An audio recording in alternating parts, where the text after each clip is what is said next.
Good morning friends, BSS study में आपका स्वागत है। कल अपन ने दैनिक जीवन में रसायन संबंधित कुछ परिभाषाएं पढ़ी थी। अम्ल व क्षार। अम्ल व क्षार से संबंधित किसी टॉपिक में आपको कोई प्रॉब्लम है तो कमेंट बॉक्स में कमेंट करें। आज हम लवण के बारे में पढ़ेंगे। लवण क्या होते हैं?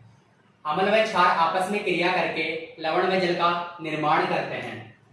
अम्ल व क्षार आपस में क्रिया करके लवण व जल का निर्माण करते हैं।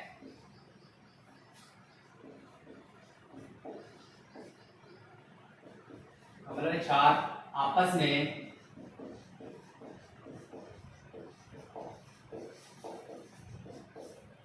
क्रिया करके लवण व जल का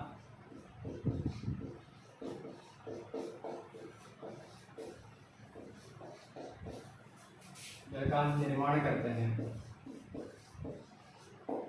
जैसे अपने पास HCl हाइड्रोक्लोरिक अम्ल है, NaOH सोडियम हाइड्रोक्साइड कोई क्षार है, सोडियम हाइड्रोक्साइड कोई क्षार है और HCl अपने पास कोई अम्ल है। दोनों आपस में क्रिया करके लवण NaCl जिसे सोडियम क्लोराइड साधारणतः इसे नमक भी कहते हैं प्लस H2 इसे जल कहते हैं, ये बनाते हैं। उसके बाद है क्रिस्टलन जल।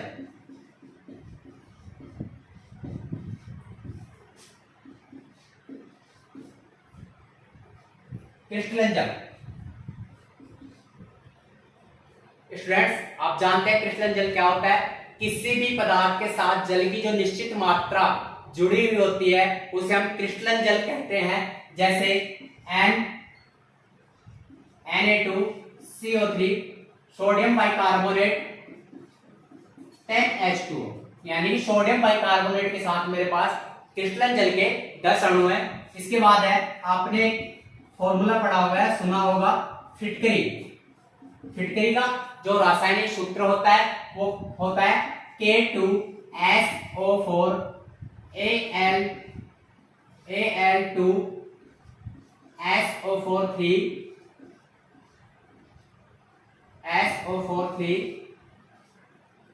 24H2O। ये फिटकरी का रासायनिक सूत्र होता है।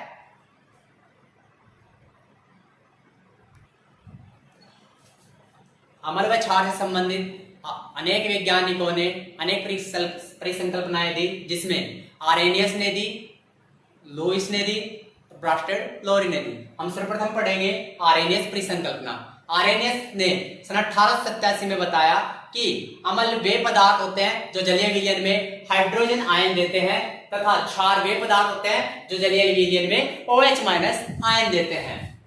आरेनियस के अनुसार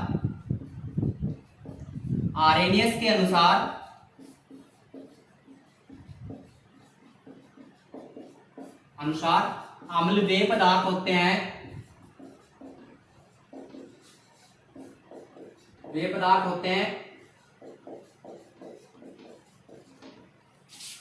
जो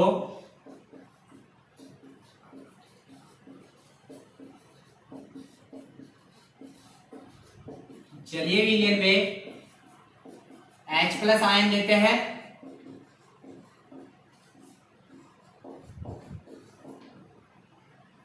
तथा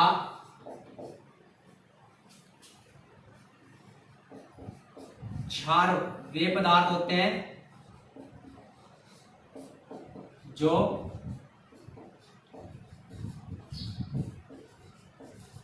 जलीय विलयन में अपघटित होकर OH- आयन देते हैं।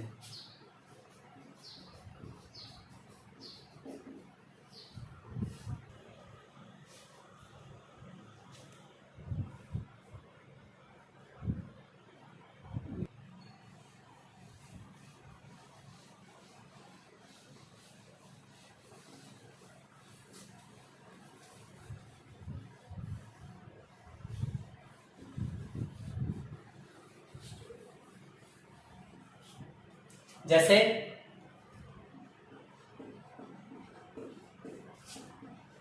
HCl, जो HCl है इसको जल में डालेंगे तो H+ Cl- में क्या हो जाएगा, अपघटित हो जाएगा। ये तो अम्ल का एग्जाम्पल हो गया। अब क्षार का एग्जाम्पल लेते हैं NaOH।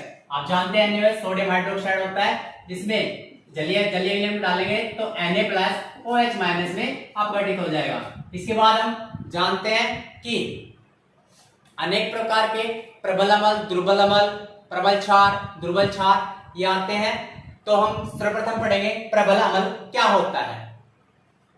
प्रबल अम्ल क्या होता है? प्रबल अम्ल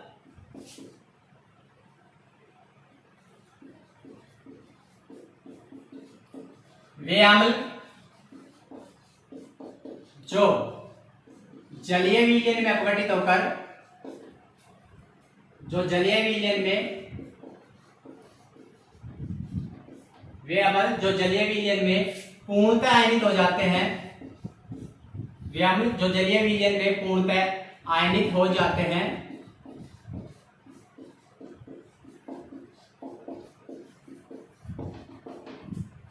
वे प्रबल अम्ल कहलाते हैं। वे प्रबल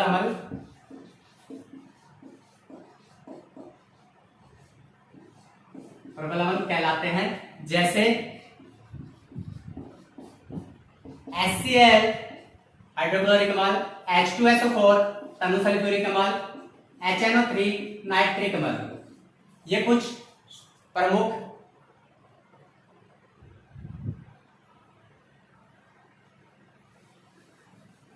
अब हम पढ़ेंगे दुर्बल अम्ल। दुर्बल अम्ल क्या होते हैं?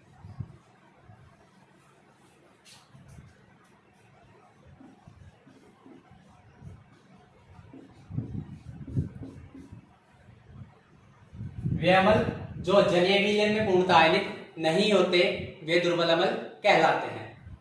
वे अम्ल जो जलीय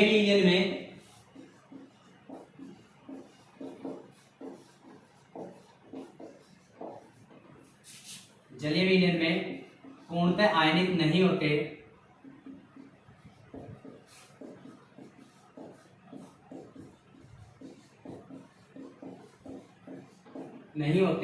वे दुर्बल अम्ल कहलाते हैं।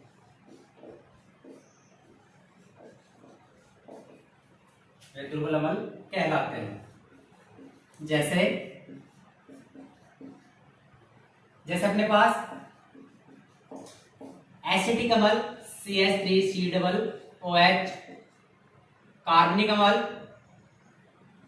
H2CO3 आदि।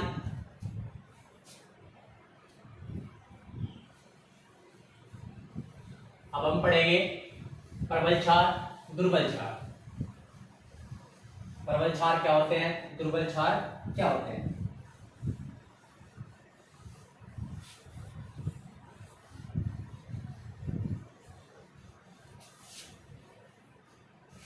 प्रबल क्षार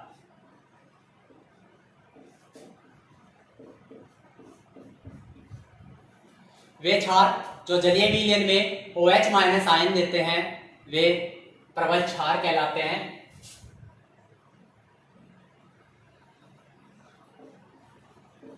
वे क्षार जो जलीय विलयन में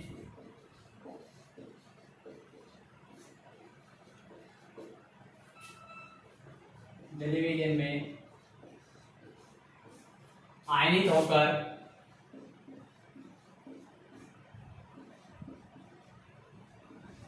OH- आयन देते हैं,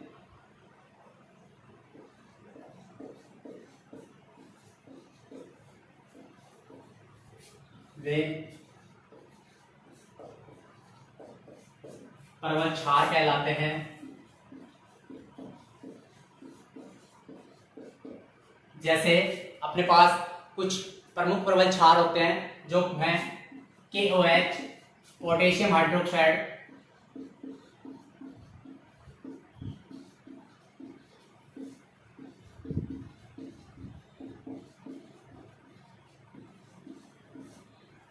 NaOH, सोडियम हाइड्रोक्साइड,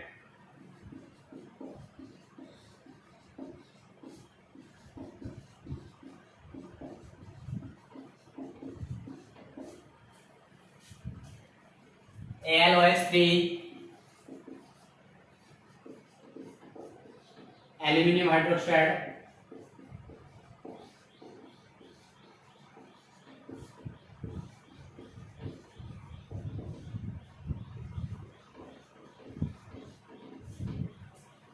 हाइड्रोक्साइड आदि प्रबल क्षार है। प्रबल क्षार में छोटी सी मिस्टेक है, यहाँ पे पूर्णतः आयनित होकर OH माइनस आयन देते हैं, वे प्रबल क्षार कहलाते हैं। उसके बाद है दुर्बल क्षार। दुर्बल क्षार क्या होते हैं? वे क्षार जो जलीय विलयन में पूर्णतः आयनित नहीं होते, वे दुर्बल क्षार कहलाते हैं। वे क्षार जो जलीय विलयन में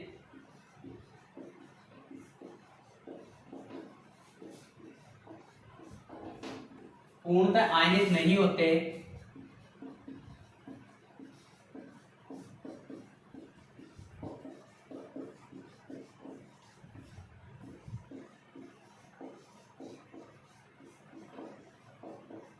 वे दुर्बल क्षार कहलाते हैं। जैसे MgOH2, मिल्क ऑफ मैग्नीशिया जिसे कहते हैं, NH4OH, अमोनियम हाइड्रोक्साइड आदि।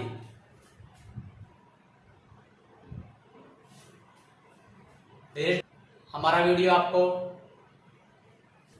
डियर स्टूडेंट हमारा वीडियो आपको पसंद आया होगा और इसमें आपको पूर्णतः नोट्स दिए जा रहे हैं, नोट्स की तैयारी करवाई जा रही है। किसी को नोट्स अच्छे लग रहे हैं तो वीडियो को रोककर नोट्स उतार सकता है। हमारा चैनल आपको अच्छा लग रहा है या अच्छी तरह से आपको समझ में आ रहा है तो आप लाइक, सब्सक्राइब और शेयर जरूर करना। Thank you.